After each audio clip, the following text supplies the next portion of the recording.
मसीह यीशु कर नाम में रौरे मन के नमस्कार धन्यवाद और स्वागत करत ही। तो रौरे मन कर समाचार कैसा न है? सभी मन ठीक ठाक है नहीं? चलू परमेश्वर कर दया और धर्मी कर दुआ कर कारण हमरे मन भला चंगा आही। तो आओ प्रार्थना कर साथ कार्यक्रम में आगे बढ़ब। हे स्वर्गीय आबा पिता परमेश्वर, यीशु मसीह का नाम में रौर चरण ठिनावत ही, रौरे के बहुत बहुत धन्यवाद देवत ही। प्रभु आज कर कार्यक्रम में हमरे सभे मन के आशीष देऊ, वचन कर भरपूरी के देऊ, भेद के बताओ, समझाओ बुझाओ और सोता मन कोनो किस्म कर झंझट में फसल हैं इखने छुटकारा देऊ। शुरू से आखिरी तक मदद करो, कोई किस्म कर बंधन है टूट जाओ, पवित्र आत्मा कर भरपूरी देऊ। ई विनती के यीशु कर नाम से ग्रहण करो, आमीन। तो बेस लिखे अब रौरे मन ध्यान लगाए के बैठू और परमेश्वर कर वचन के सुनो। आज हमरे मन जानब कि हमरे कर उम्र कैसे बगरा बढ़ी। पिछला कार्यक्रम में भी हमरे मन यह बात के चर्चा कर रही। आज जल्दी जल्दी मनवा जाए मर जात है। शैतान कर भी बहुत बड़ा हाथ है, वो तो मृत्यु के लाने ला और सबके कोनो ना कोनो किस्म से मुराइक कर चक्कर में है। बाइबिल बताएला वो चोर है के, बाइबिल बताएला वो हत्यारा है के, और वो नष्ट करे के लिए ही धरती में आए हैं। बहुत क्रोध कर साथ में उतरा है और उके पता भी है कि परमेश्वर उके आइक कर झील में डाले के वाला है। इके भी वो डरा थे और कोनो ना कोनो किस्म से बचन के रोके के लिए वो कोशिश करत है और साथे साथ बढ़िया बढ़िया आदमी के मराए के लिए भी कोशिश में लागल है। जानकार आदमी मन कर कहना है दुष्ट आत्मा कर द्वारा मनुष्य के हत्या करवाएला, एक्सीडेंट भी करवाएला, मर्डर हत्या, यानी जितना भी नुकसान कर बात ई धरती में हुएला सब शैतान बटे से हुएला। तो फिर भी परमेश्वर कर वचन हमरे के कुछ सलाह दे हैं और अगर हमरे ऐसा करब तो हमरे बगरा दिन जिंदा रहब।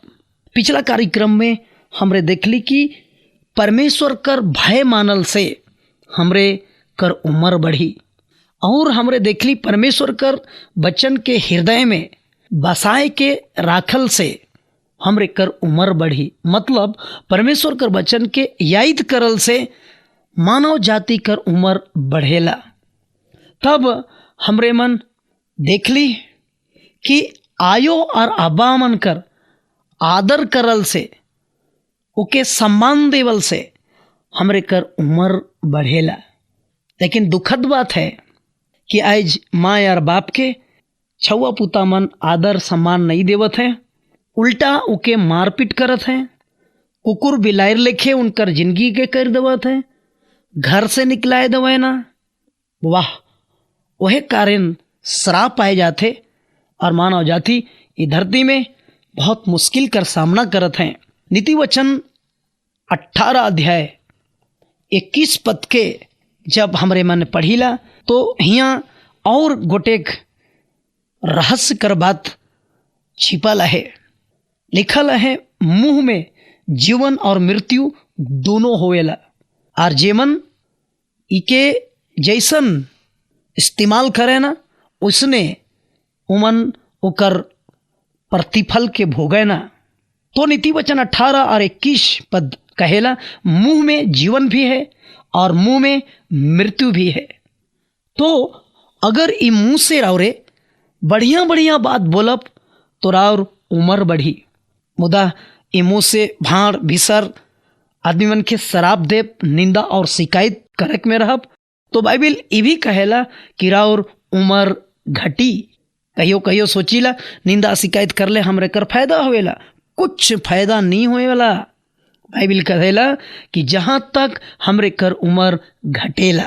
पहला पतरस 3 अध्याय 10 पद में बड़ा बढ़िया बात लिखल है।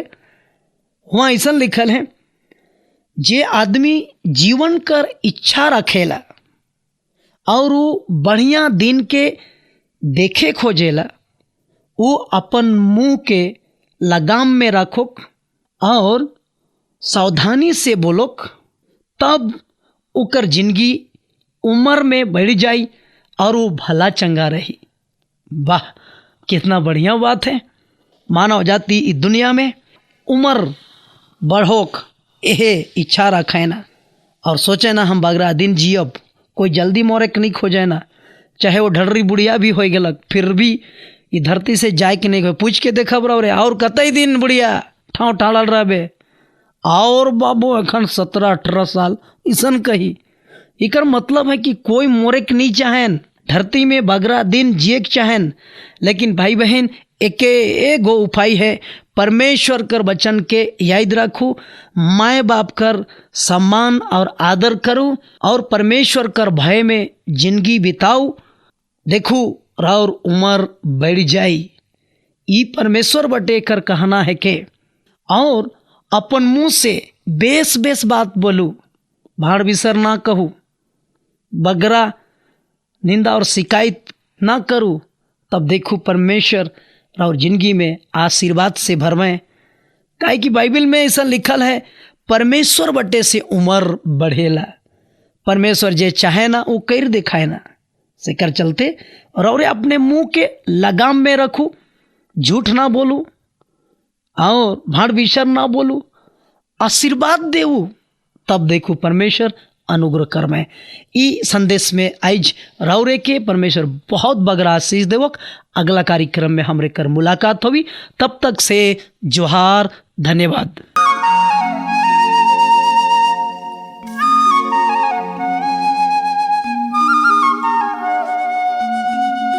कला पे कुहा की रोजा रहना जिंदगी है दुए दीना, कला पे कुहा की रोजा रहना जिंदगी है दुए दीना।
पाछे कोई नहीं अपना जिंदगी है दुए दीना, मोरल पाछे कोई